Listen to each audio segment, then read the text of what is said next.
Welcome to the new friend of me, DOOGEE S86 Pro, and I'll show you how to remove SIM pin from SIM card on this device. So first let's unblock the device, and after that we should go into the settings application. Then just here scroll down to the privacy section. After that click to the advanced.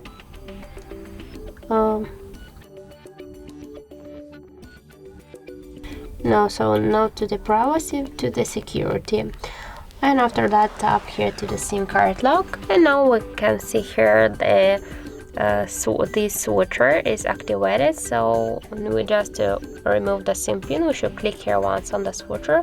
Here enter the password, click to OK, and now we can see that we just successfully removed the SIM pin from our device SIM card.